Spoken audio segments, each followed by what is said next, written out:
Ya, kita mulai ya. Assalamualaikum warahmatullahi wabarakatuh. Selamat pagi. Waalaikumsalam warahmatullahi wabarakatuh. Selamat pagi, Prof.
Ya, ini kemarin tugas kelompoknya ya.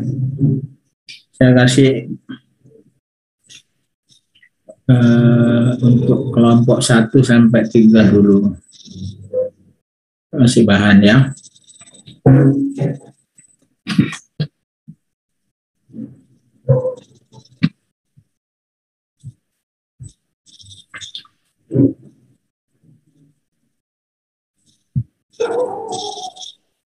Enggak gerak.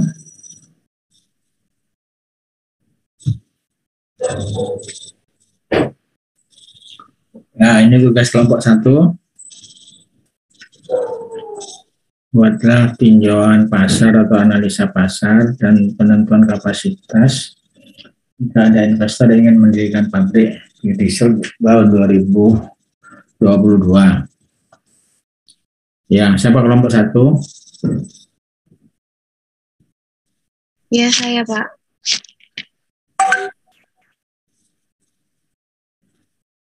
Ya. Terus ini sebagian data. Kapasitas produksi ekspor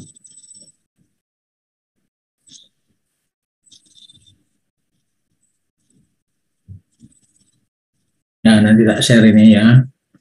Terus ini data produksi. Ya, nanti mungkin dicari lagi kalau mungkin masih ada lagi ya. Ini produksi perusahaan biodiesel.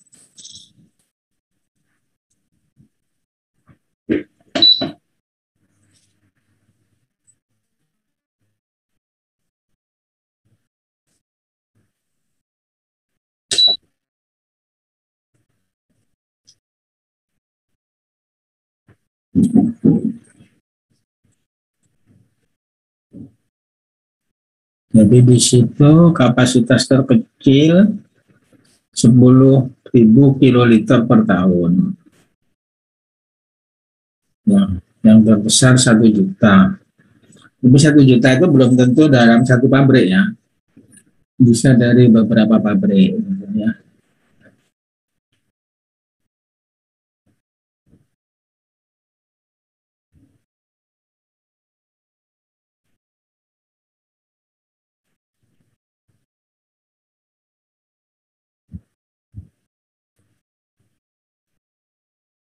Kalau yang satu pabrik itu, nah kira-kira yang di bawah 100-an lah. Lebih 40, 60, ya. Itu bisa satu pabrik. Tapi kalau yang 400, 700, 1 juta,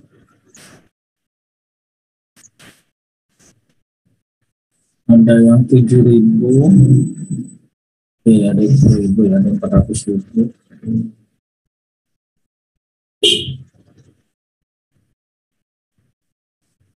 Di satuannya ada yang metrik ton, ada yang kiloliter.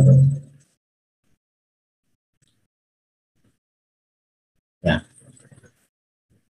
Nah ini artinya paling tidak data ini ditambah nanti data-data lain yang diperlukan, saudara bisa melihat potensi pasar yang masih terbuka untuk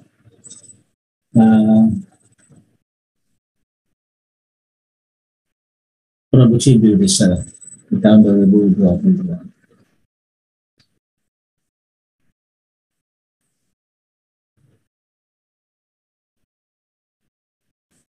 Ada pertanyaan dari kelompok 1 mungkin?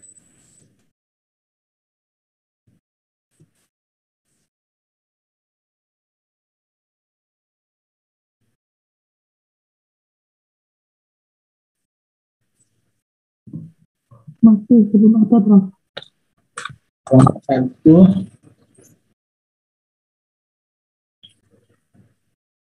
Kelompok 1 itu ini ya, surat dari absen ya. Fatima.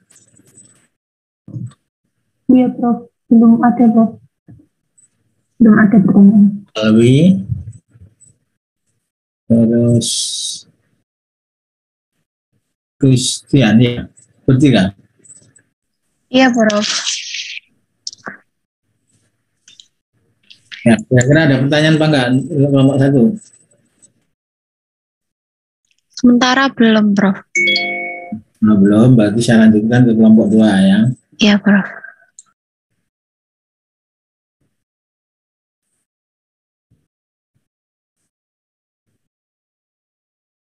Nah, tadi.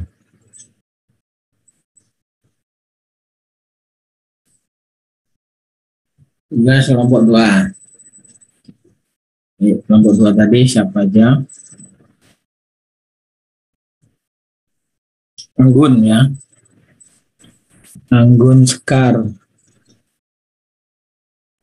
Iya, Prof. Nah, kelompok 2. Kemudian Dwiki Wijaya. Kemudian Iksan Habibur Rahman. Ya, 3 ya. Ada semua nih. Hadir, Prof. Hadir, Prof. Nah,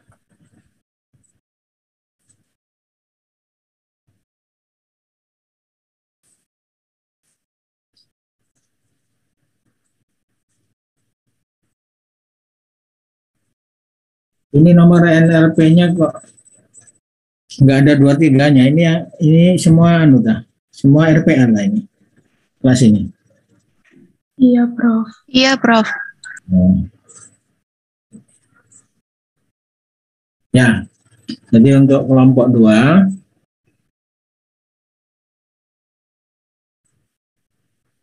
tugasnya ini.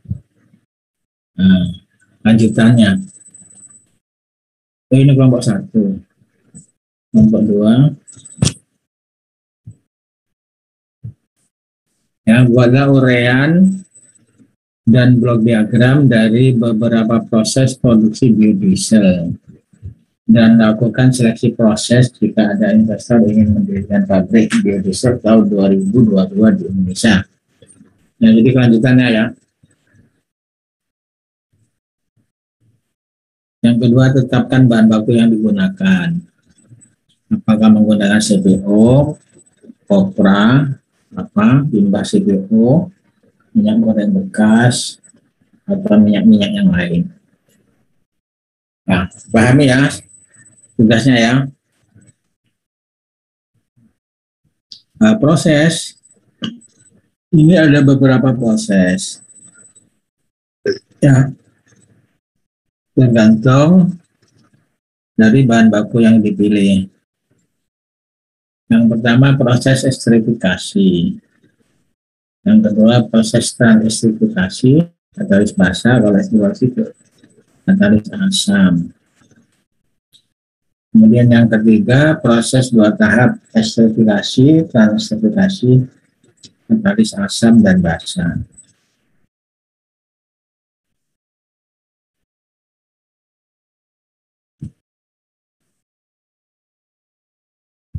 Kemudian proses transekstrifikasi in situ, kemudian proses transekstrifikasi dengan katalis padat. Dan satu lagi untuk proses pirolisis.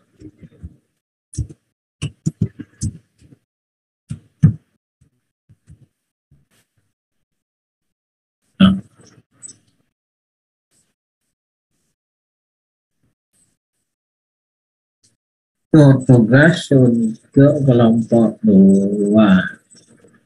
Ada yang ditanyakan dari kelompok 2? Belum ada, Prof. Ada ya? Nanti saya lanjut ke kelompok 3. Tugas kelompok 3. Kelompok 3 itu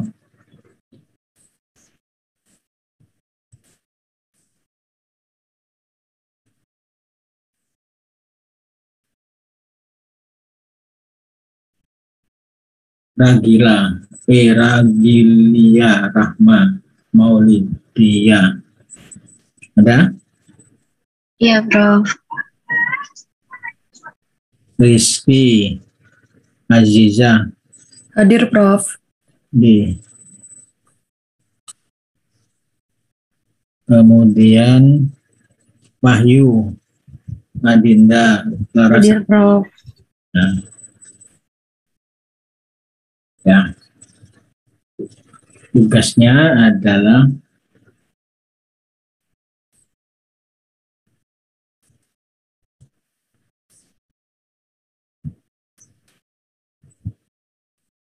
penentuan lokasi pabrik dan tata letak. Nah, jadi kalau mau buat biodiesel, nanti lihat lihat data dari kelompok 1, data dari kelompok 1 dan kelompok 2 ya. Ya, tentukan lokasi pabrik dan buatlah plan layout-nya jika ada investor ingin mendirikan pabrik biodiesel tahun 2022.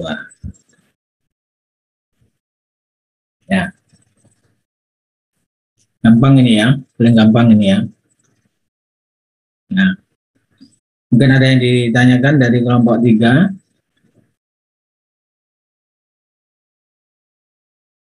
Belum ada, Prof. Ya, Nanti kelompok berikutnya ngikuti ya. Jadi kelompok 4 itu nanti neraca massa, ya, neraca massa dari blok diagram yang sudah dipilih dari kelompok 2, ya.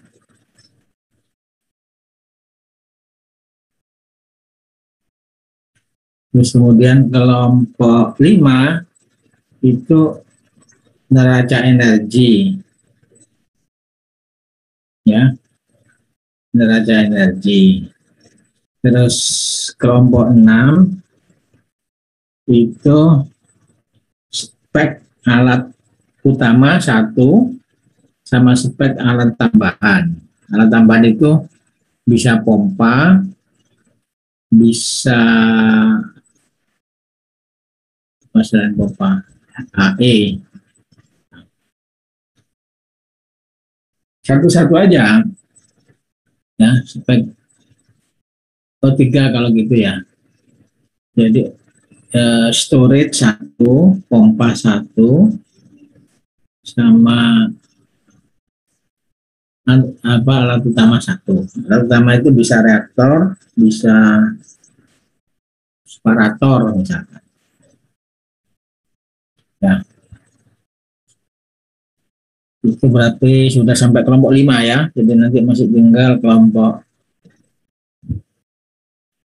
6, 7, 8, 9, 10 itu nanti bagian analisa ekonomi dan manajemen. Ya. Jadi ini presentasinya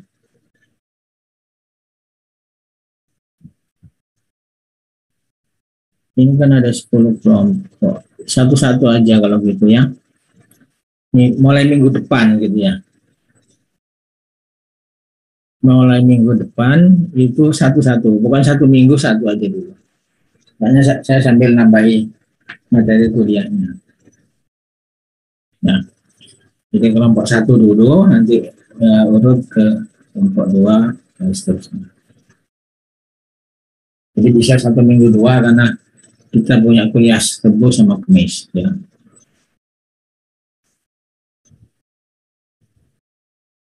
Ya, mungkin ada yang ditanyakan dari kelompok 3. Belum ada, Prof. Belum ada.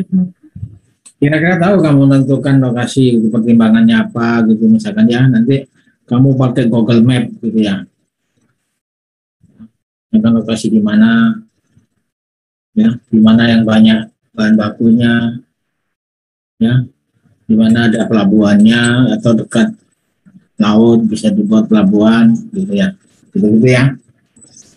Nah, itu aja tugasnya saya kira.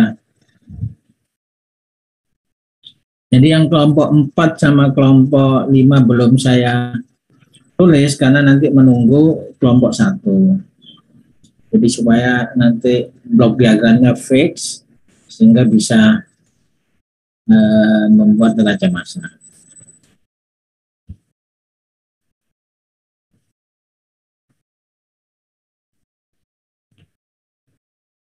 Nah, kalau nggak ada pertanyaan, saya lanjutkan materinya yang kemarin. Materi yang kemarin.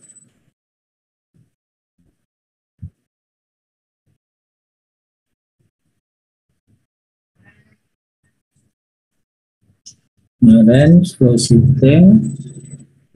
Mungkin ada yang ditanyakan dari kuliah kemarin. Sampai sini ya kemarin ya.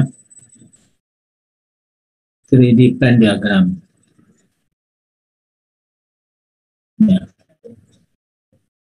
Ada yang bisa buat, ada yang menguasai software 3D Max. Ada? Nggak ada ya? Nggak ada yang belajar software 3D Max? Sebenarnya nggak ada. Prof. Nggak ada. Kalau AutoCAD nggak ada? AutoCAD ya, Pak. Nah, bagus itu. Karena AutoCAD bisa buat juga ini. Ya. Cuma lebih lebih lebih detail, lebih rumit ya pakai AutoCAD ya. Bisa pakai AutoCAD sehingga bisa buat pabrik virtual kayak gini ya, kelihatan semua gitu ya. Ya, sekarang saya lanjutkan ke penyiapan flowsheet. Ya, bagaimana membuat flowsheet?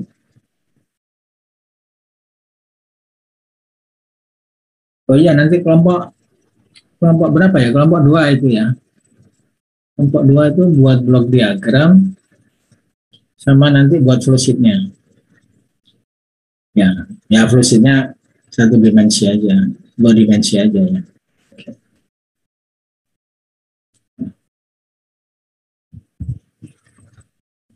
Jadi pengantar, basis untuk perhitungan tiap-tiap unit, ya, misalkan reaktor, kemudian separator yang atau equilibrium stage, menyangkut komposisi aliran, neraca massa dan energi. Ya, kemudian buat flowsheet secara manual atau menggunakan software, ya, kita kenal dengan istilah computer aid to flowsheeting.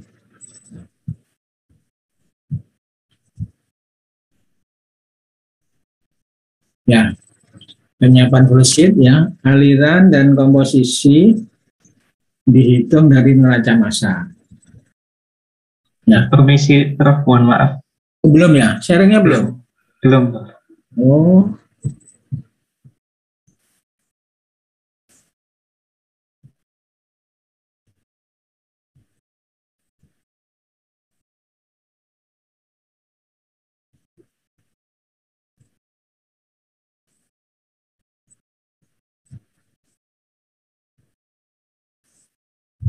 Nah, ini yang akan kita bicarakan pagi ini ya. Pengantar, basis untuk perhitungan tiap-tiap unit, menyangkut yang ada reaksinya, kita sebut reaktor, yang pemisahan atau equilibrium stage, terus menyangkut komposisi aliran, neraca massa dan energi, computer aid flowsheeting, itu alat bantu untuk membuat flowsheet. Ya. Aliran dan komposisi dihitung dari neraca massa, digabung dengan persamaan desain dari proses equipment design constraint. Jadi ada 2 macam desain constraint. Yang pertama external constraint. Jadi aliran itu kan ada aliran utama, ya, mulai dari bahan baku, ya, melalui proses-proses utama atau alat-alat utama, kemudian keluar sebagai produk. Ya. Kemudian ada aliran tambahan, dan aliran bahan penunjang, ada aliran limbah, ada aliran steam, aliran air, berbagai aliran-aliran. Nah, di situ kita harus memperhatikan beberapa constraint ya di dalam desain. Jadi constraint itu adalah yang membatasi, ya. Jadi aliran itu harus dicek apakah ada batasan tertentu. Contohnya begini, misalkan kita membuang limbah, ya, membuang limbah, apakah itu limbah cair, limbah padat, atau limbah gas. Nah, di situ ada constraint. Jadi misalkan kalau limbah cair itu nanti harus dilakukan pengolahan, misalkan. Ya, mungkin nggak begitu masalah yang limbah cair. Misalkan aliran gas misalkan mengeluarkan polusi seperti gas SO2 misalkan. Nah, itu ada constraint-nya, jadi tidak boleh mengeluarkan konsentrasinya lebih dari 2% misalkan, atau lebih dari 1%.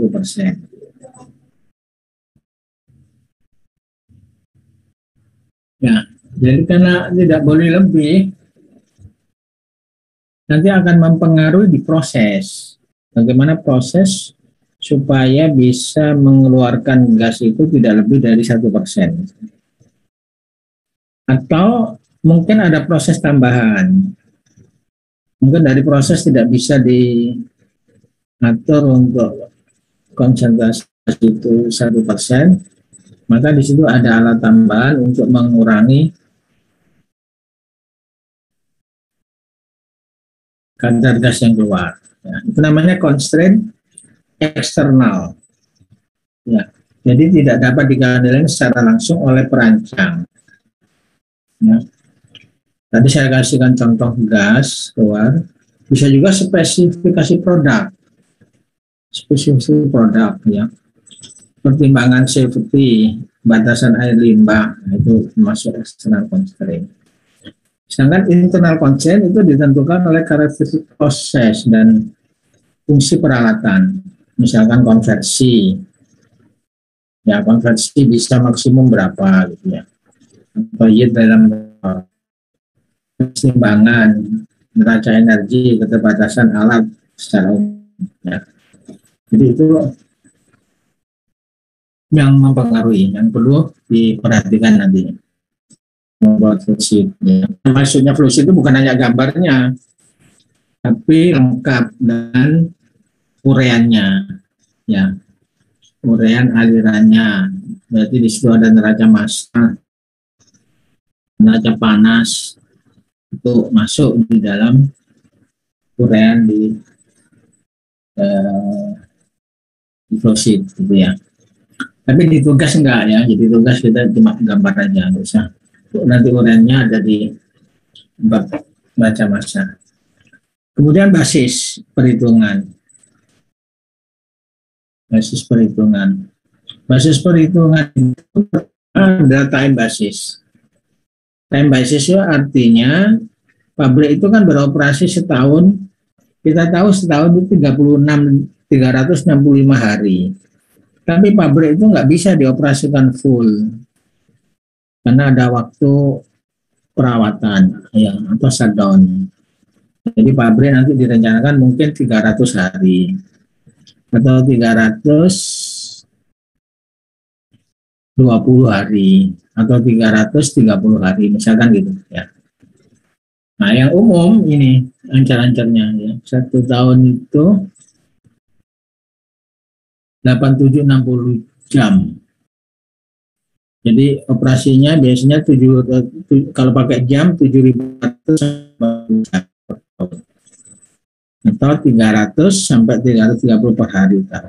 Yang ini umumnya digunakan. Ya. Jadi tahun ini ditetapkan time basis ini di awal karena nanti akan mempengaruhi flow, ya, flow material, aliran neraca massanya akan dipengaruhi. Ya. Nanti juga berefek pada neraca panas, berefek pada ukuran alat. Ya. Ada pertanyaan mungkin sampai di sini?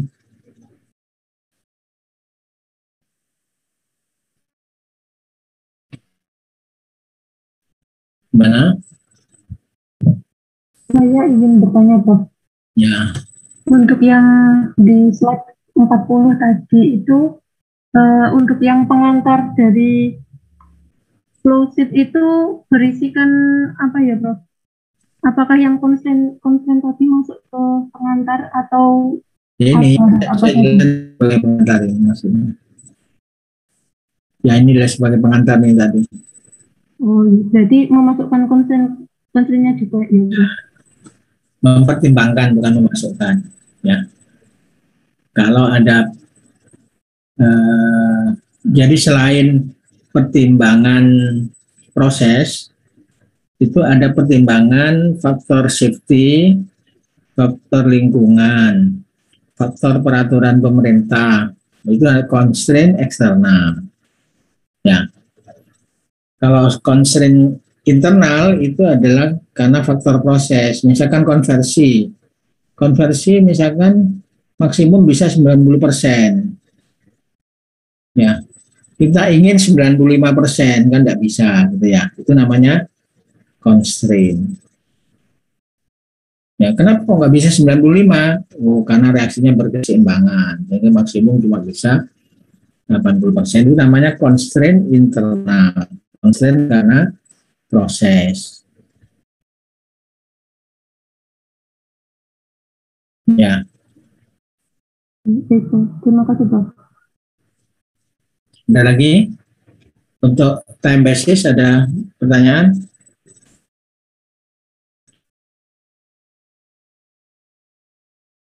Kalau saya tanya sekarang ya,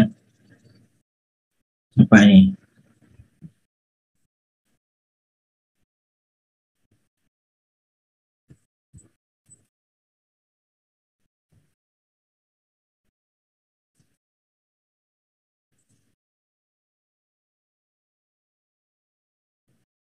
Ya, misalkan Nursofa, ya, apa?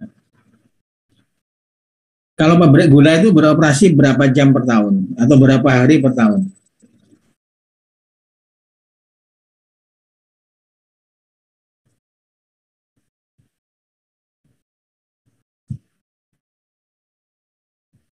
Halo?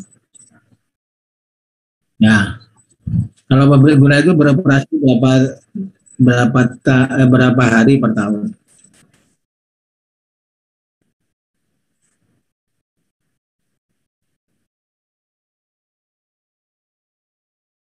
Kira-kira aja.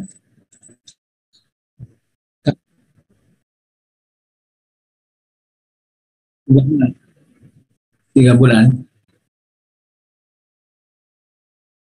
Nah, ya benar mengikuti musim, tapi enggak 3 bulan, tapi 6 bulan. 180 hari. Jadi biasanya di musim kemarau. Jadi dia giling biasanya bulan Mei sampai November. Mei, Juni, Juli, Agustus, September, Oktober, ya sampai Oktober biasanya. Ya, paling telat sampai November. Ya. Jadi contoh ini adalah yang pabrik continuous yang pada umumnya gitu ya. Seperti petrokimia, semen, itu rata-rata 300 sampai 330. Tapi kalau pabrik yang ikuti musim seperti pabrik gula, terus pabrik apa lagi ya,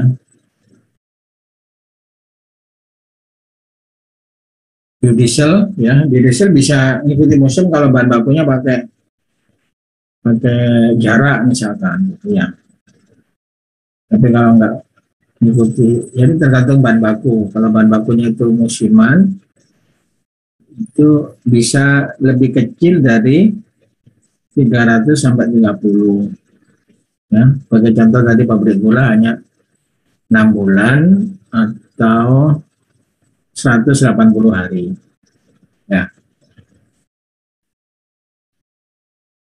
Kemudian yang kedua, setelah time basis itu adalah basis yang biasa saudara pakai kalau ngitung neraca massa. Ya, kita kenal dengan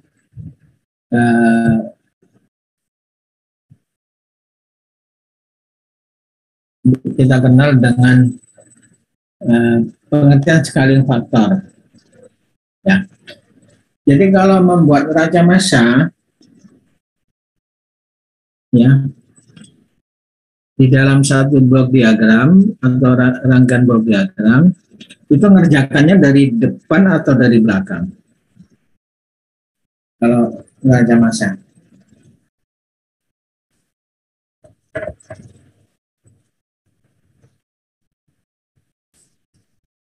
Halo? Ada yang bisa jawab? Kalau buat neraca massa itu ngitungnya dari depan atau dari belakang?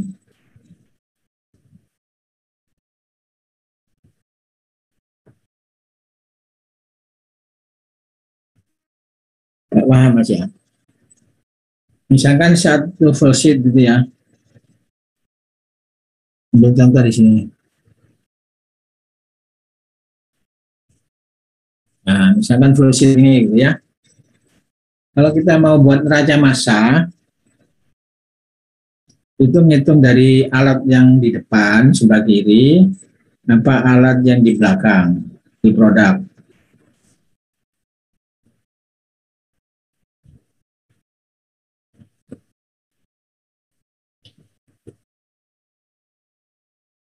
Belum paham ya? Jadi gini, biasanya kapasitas produksi itu kan kapasitas produk ya. Misalkan pabrik minyak, ya kapasitas misalkan 100 ton. Ya, itu kan kapasitas produk ya. Bagaimana kita memulai neraca massa dari depan?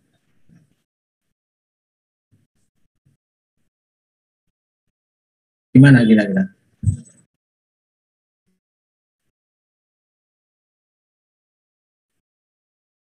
Belum ada bayangan.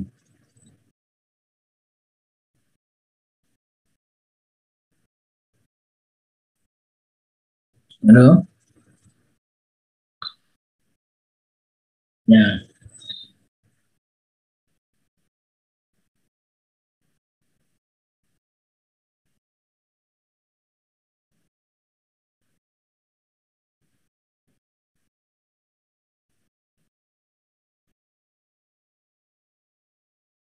Hmm.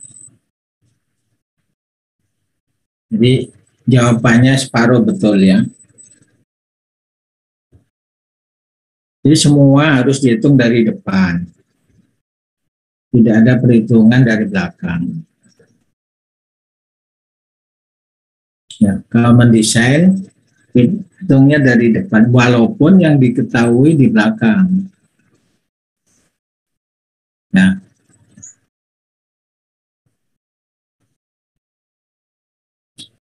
jadi bagaimana pakai scaling factor? Jadi pakai basis, ya. Misalkan basis masuknya itu 10, ya hampir sama lah misalkan, sama produksi gitu ya. Nanti dihitung produknya berapa. Ya, kemudian dilakukan scaling factor, ya. Ini makanya itu tadi saya ini supaya paham di sini ya. Scaling factor ini. Ya. Jadi kalau time basis itu hanya waktu, kalau ini adalah masa. Jadi berapa masa yang masuk? Ya, kalau kita tidak tahu, ya kita kasih basis dengan 1000, 10.000, 100.000, ya masuknya. Nanti lihat keluarnya. Nah, keluarnya berapa? Nanti lakukan scaling faktor ini. Mol produk per jam yang dispesifikasikan dibagi mol produk yang dihasilkan per 100 kilomol. Kalau basisnya 100 kilomol ya. Ya. Jadi basis itu penting untuk memulai. Kalau tidak ada basis nggak bisa mulai. Ya. Jadi desain pabrik itu nggak bisa disimulasi. Ya, tidak boleh disimulasi. Desain pabrik itu dirancang dari depan. Ya, yang bisa menggunakan basis. Ya. Basis produksi, basis pengolahan istilahnya. Basis bahan baku. Berapa bahan baku yang digunakan, nanti lihat produksinya berapa. Nah, memenuhi sesuai target apa tidak. Ya. Kalau jauh, ya kita lakukan scaling faktor. Jadi kalau ingin kapasitasnya 100 ton, berarti bahan baku yang dibutuhkan adalah sekian. Gitu ya.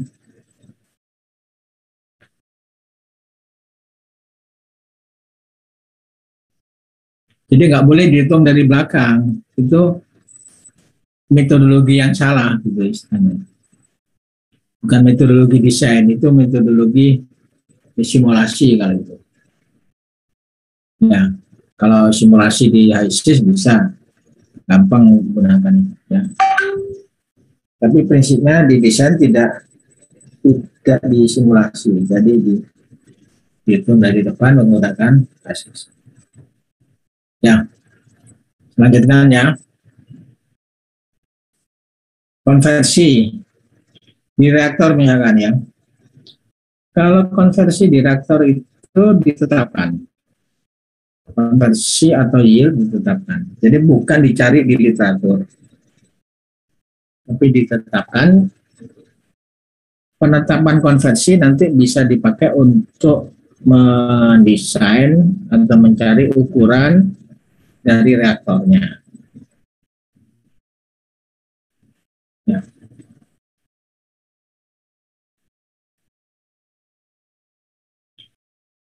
Terus kemudian kesetimbangan kimia. Nah, dilihat reaksinya berkeseimbangan apa tidak. Kalau berkeseimbangan, memasukkan faktor keseimbangan.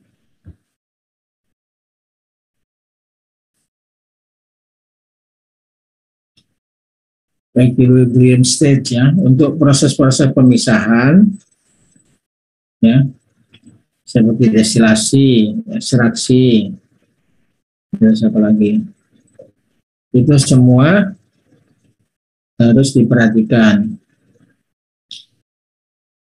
Artinya nggak bisa ditetapkan ya, itu sudah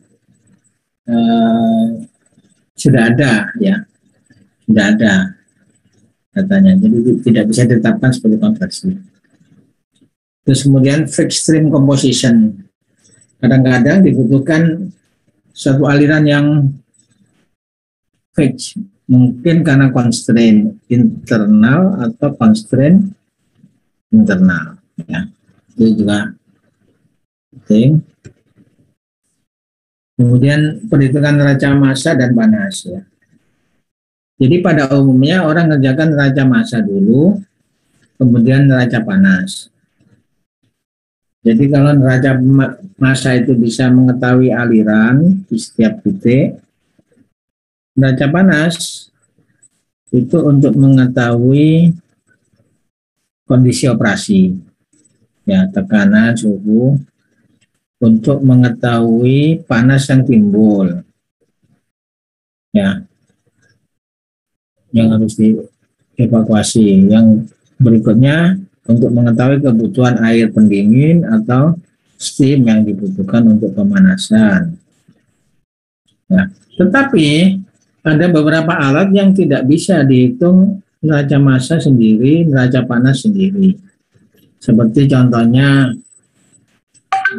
alat-alat seperti pengering, ya, dryer, alat humidifier, itu tidak bisa dihitung berurutan. Jadi ngitung neraca massa sekaligus neraca panas. Ya, jadi poin neraca massa sama neraca panas itu tidak selalu berurutan. Jadi bisa saja simultan. Ya, jadi ada beberapa alat itu harus simultan.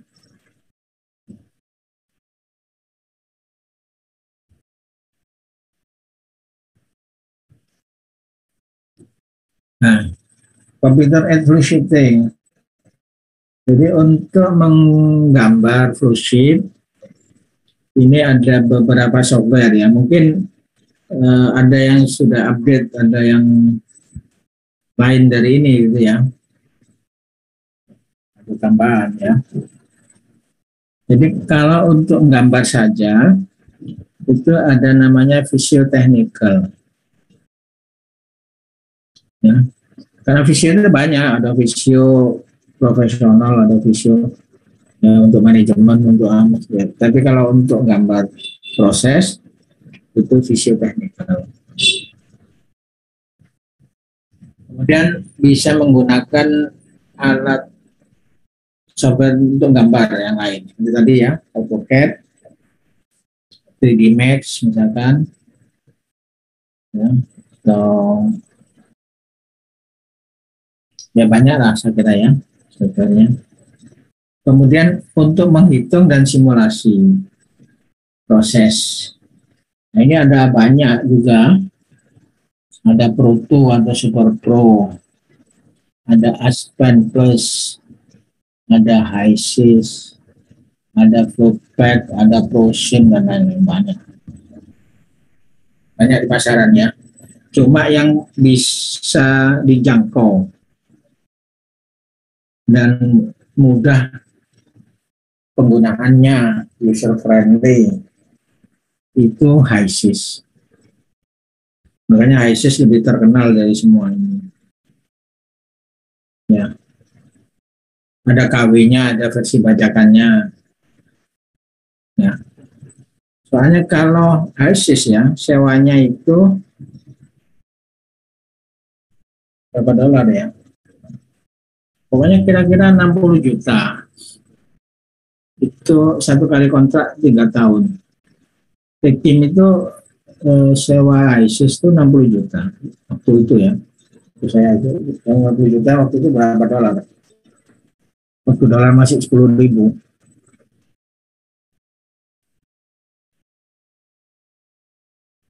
Ya, 600 US mungkin ya. Itu 6.000. 6.000.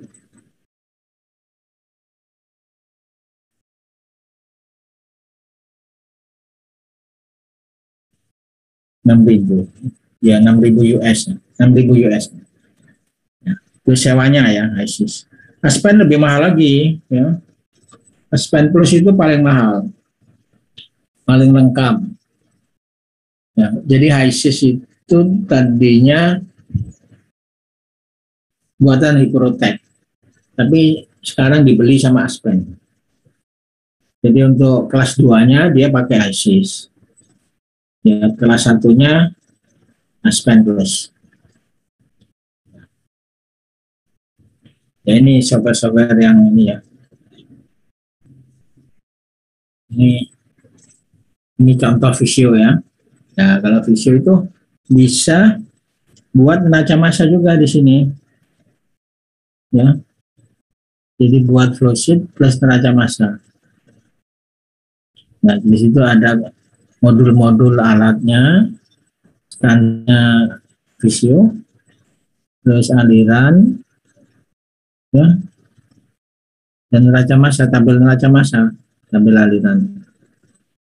Ya.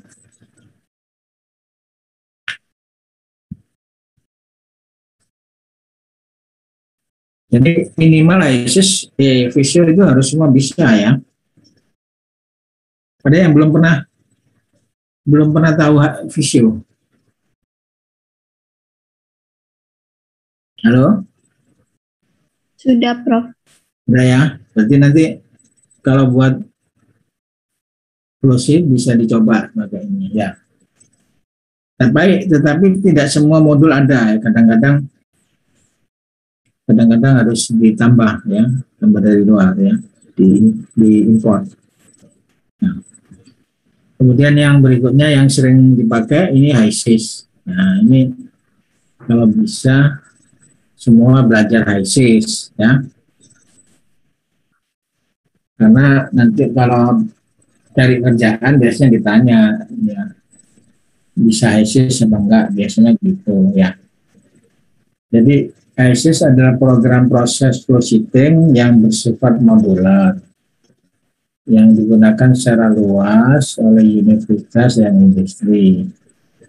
Tapi khususnya dengan hidrokarbon. Hidrokarbon itu minyak, gas gitu ya. Program HiSys ini dapat melakukan perhitungan neraca massa dan panas untuk keadaan steady maupun dynamic. Dynamic berarti transient ya, fungsi waktu. Merupakan power tool untuk proses simulasi. Program HiSys terdiri dari beberapa subprogram untuk menyelesaikan berbagai persoalan, khususnya unit operation dan memperkirakan ukuran alat. Salah satu kemampuan HiSys yang penting adalah tersedianya oil manager yang diperuntukkan untuk mendukung simulasi kilang minyak atau refinery. Ya, kalau yang mau ke Pertamina itu supaya belajar HISIS khususnya yang tentang oil manajernya. Maksudnya apa ini? Maksudnya gini, kalau kita ngitung neraca massa itu kan ada komponennya, ya kan? Tapi kalau minyak nggak ada neraca komponennya itu, mana ngitungnya? Komponennya ada, tapi terlalu rumit, ya, terlalu kompleks. Ya. Sehingga kalau minyak nggak usah pakai komponenan, ya, nggak perlu dipecah per komponen. Kalau gas masih bisa, ya, tapi kalau minyak nggak bisa. Terus bagaimana menghitung komponen? Makanya dibuat komponen hipotetik namanya. Komponen hipotetik. Nah, inilah yang tersedia di HISIS yang namanya oil manager. Nah, sehingga kita bisa membuat simulasi kilang minyak. Kemudian ada library sifat-sifat termodinamik, ya. Jadi kalau ngitung termodinamik, ya, dengan berbagai persamaan, apa aja persamaannya, Van der Waals, Friedrich Wong, ya, macam-macam, ya, itu semua sudah ada, library-nya ada, komplit. Ini tampilannya, ya. Saya tidak akan ngajari HISIS-nya, tapi saudara belajar sendiri atau saudara ikut pelatihan. Yang dilakukan biasa mahasiswa Himatek membuat program pelatihan. Ini contoh tampilannya, ya. Di gambar alat pertama mungkin ada tambahan pompa, ada aliran. Aliran itu disertai panah. Nah, panah ini dikrik, itu ada komposisi, tekanan, suhu, dan sebagainya. Terus kemudian moduler tinggal ngambil, gitu ya. Misalkan kolom distilasi reaktor tinggal ngambil dari ini, tinggal klik ditarik, ya. Alirannya juga tinggal ngambil, ya. Jadi simple buatnya, ya. Ya. Itu dari sisi gambar. Tapi bisa dihitung, ya, ada Excel-nya, ya. Ya, misalkan alat satu atau aliran satu itu di mana kondisi alirannya, vapor, temperatur, pressure, molar, ada. Ya, yang warna hitam itu yang kita isi, yang biru dia ngitung sendiri. Ya.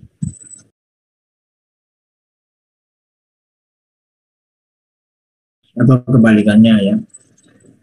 Yang biru yang kita ngisi, apa yang hitam, pokoknya itu dibedakan warna itu.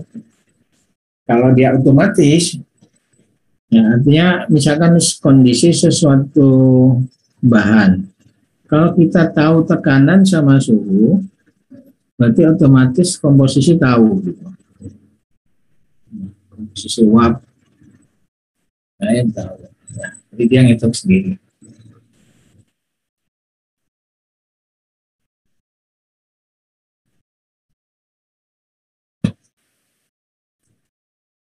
Ini modul-modulnya, ya.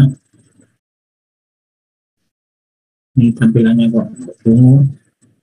Ya, ada kompresor, pompa, pipa, reverb, dan sebagainya. Semuanya ada, hampir semuanya ada.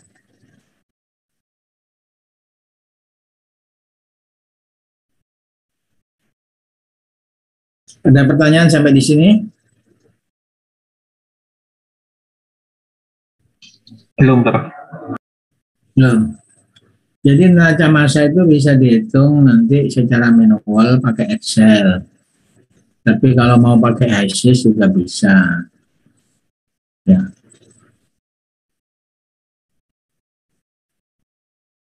Nah, jadi dua-duanya boleh ya, hitung manual, Excel atau pakai ISIS.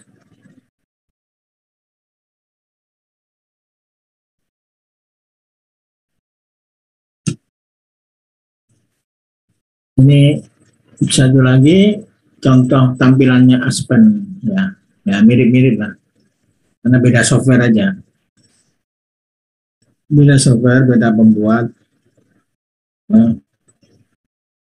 Database-nya juga Aspen lebih lengkap daripada ISIS.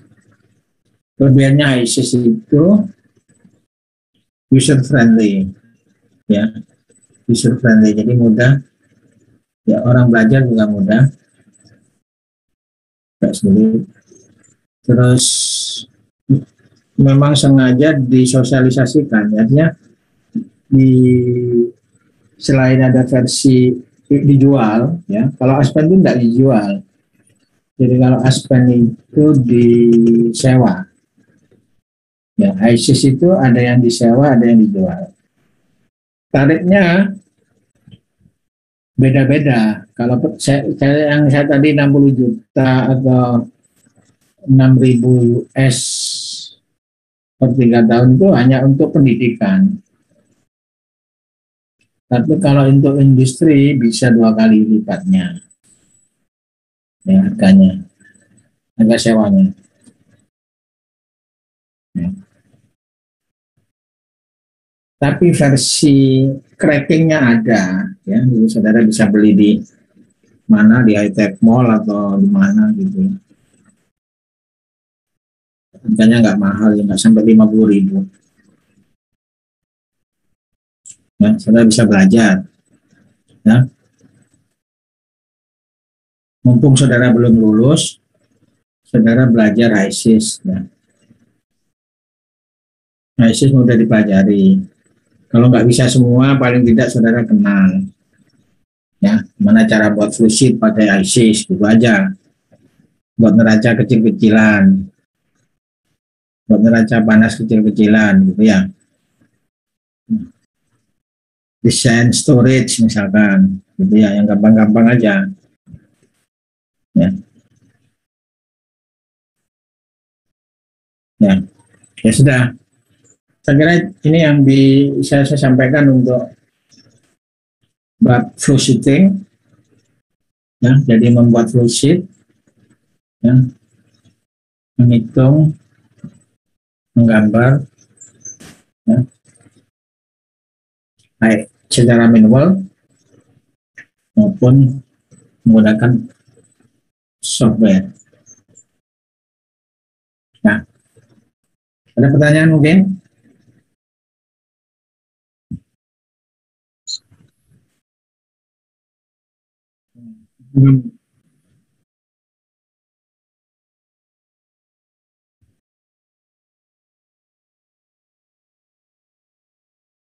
Masih apa?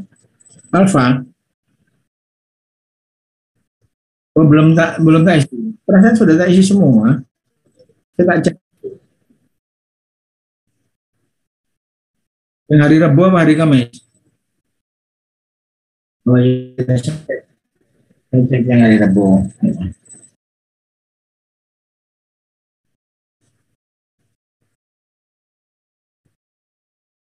Sekarang yang hadir berapa? Yang nggak hadir siapa?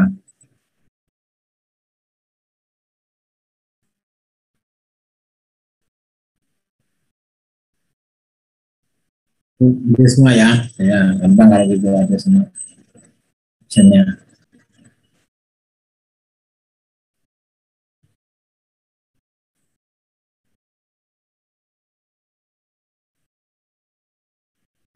Beberapa catatan di dalam pembuatan flowsheet itu, pertama, gambar harus jelas.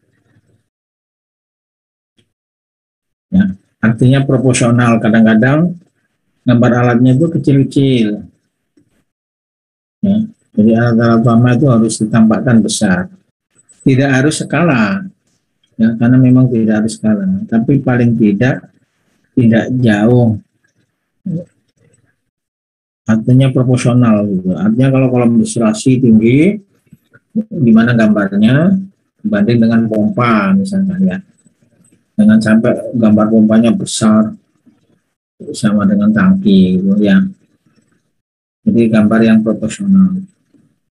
Kemudian aliran itu ada aliran utama sama aliran tambahan. Nah, itu harus dibedakan. Aliran utama misalkan garis lurus, ya, garis penuh, ya. Kemudian aliran tambahan misalkan steam bisa pakai titik-titik, ya.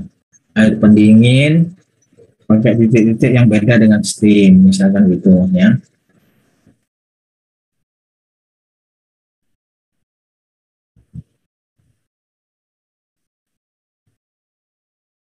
Terus pengkodean, ya, pengkodean atau penomoran.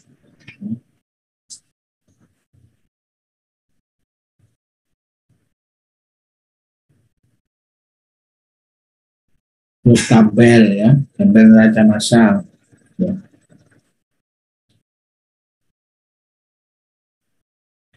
Nah, yang tidak kalah pentingnya itu kadang-kadang tangki bahan baku itu tidak digambar.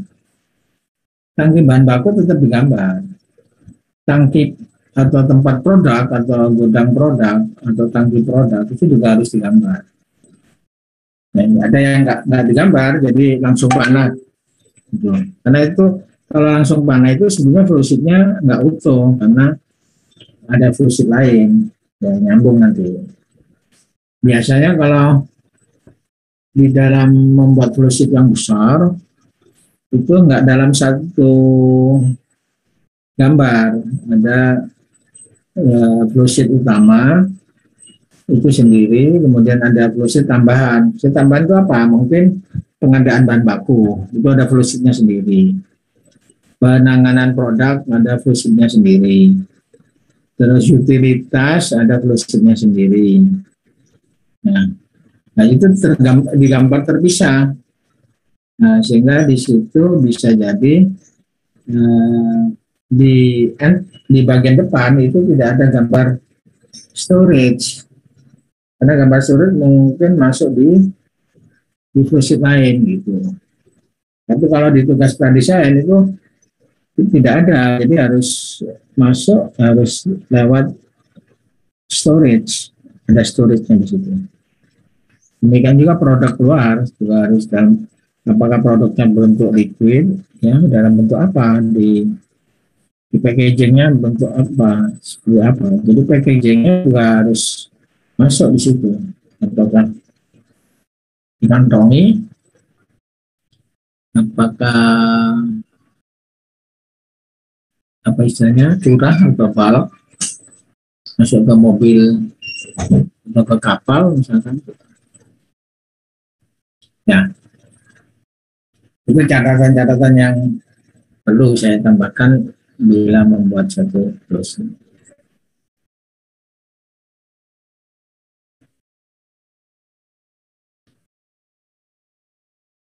Ya sudah, sekarang ada pertanyaan? Kalau nggak ada, saya akhiri aja.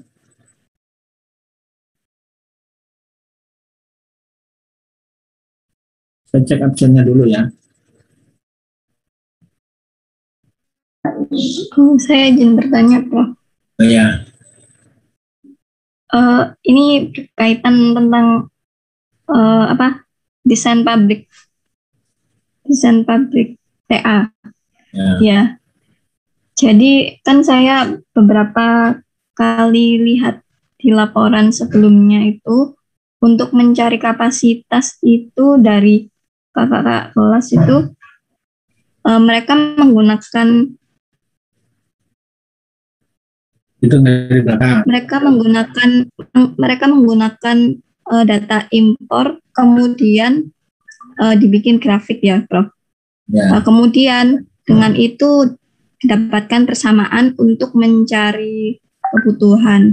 Apakah metode seperti itu dibolehkan, Prof? Atau harus mencari data yang real Itu mencari kapasitas. itu bukan kapasitas sebetulnya, itu salah itu. Itu peluang kapasitas. Ya.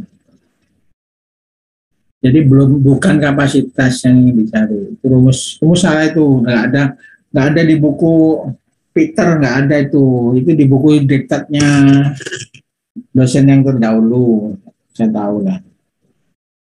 Ya, jadi di buku yang standar literatur itu nggak ada rumus itu.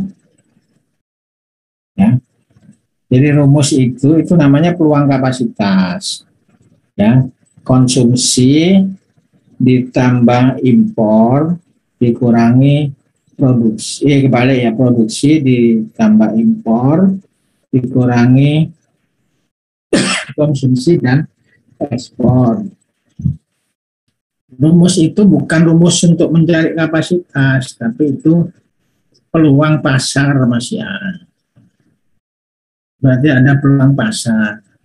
Dari peluang pasar itu jadi pertimbangan untuk menentukan kapasitas.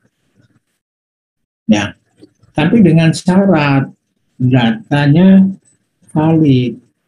Kadang-kadang kalau dicek korelasi antara produksi, konsumsi, impor, ekspor itu tidak balance. Berarti ada data yang tidak valid. Apakah data konsumsi produksinya, apakah data ekspor impornya. Ya. Kalau datanya sudah tidak valid, maka rumus itu ya tidak valid. Ya. Jadi rumus itu bukan rumus menentukan kapasitas, jadi baru peluang kapasitas. Ya. Untuk menentukan kapasitas itu harus ada pertimbangan lain, ya, pertimbangan kapasitas produk existing dari setiap pabrik atau kapasitas ekonomi dari satu pabrik. Ya, ya jangan lagi gunakan rumus itu. Ya, jadi kalau rumusnya diganti bukan kapasitas, tapi situ baru peluang pasar. Ya, peluang pasar itu sama dengan produksi dikurangi konsumsi, ya, ditambah impor dikurangi ekspor, ya, itu baru peluang pasar. Seperti saya ceritakan kemarin, antara impor sama ekspor itu tidak serta-merta sama kualitasnya, ya. Tapi secara logika itu seperti neraca massa. Jadi yang masuk itu produksi dan impor, yang keluar itu ada konsumsi dan ekspor. Ya, kalau di situ masih ada selisih, ya, selisihnya masih negatif, maka di situ ada peluang, ya, peluang pasar. Jadi artinya kita masih kekurangan bahan tersebut. Kalau kekurangan, berarti kita punya peluang untuk mendirikan pabrik. Ya, jadi pandang dari situ. Berapa pabrik harus dibuat bisa lebih kecil dari peluang tadi. Ya, misalkan peluangnya 100 ton. Kita bisa bikin pabrik cuma 20.000 ton atau 50.000 atau 60.000. Nah, bisa lebih kecil, tapi juga bisa lebih besar. Peluangnya 100, tapi kapasitas pabrik pada umumnya itu 200. Kita nggak bisa buat 100, buat 100 nanti rugi, harus buat 200. Atau sisa produknya kemana? Ya, direncanakan untuk diekspor, gitu, misalkan gitu. Jadi jangan gunakan rumus itu langsung untuk menentukan kapasitas. Ya, bisa dipahami. Ya. Ya, bisa, Bro. Terima kasih untuk penjelasannya.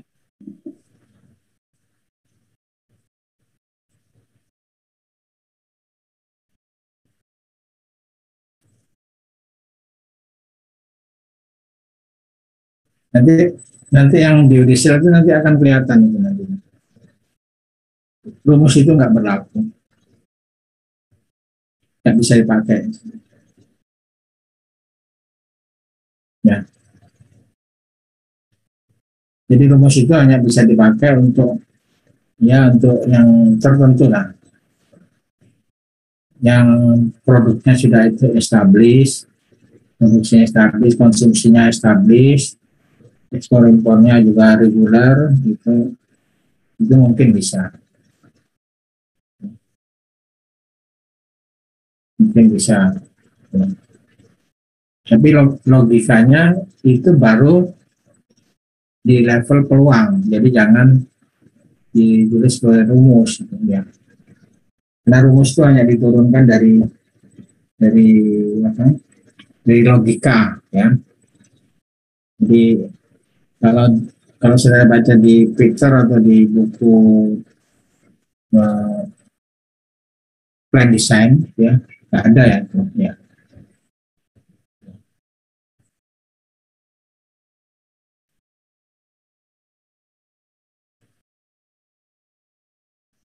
Ya, ada lagi? Kalau tidak ada, saya akhiri aja ya. Jadi untuk kelompok 1 dipersiapkan untuk minggu depan. Ya, baik, Prof. Ya, saya akhiri. Terima kasih, Prof. Terima kasih, Prof. Terima kasih, Prof. Terima kasih, Prof.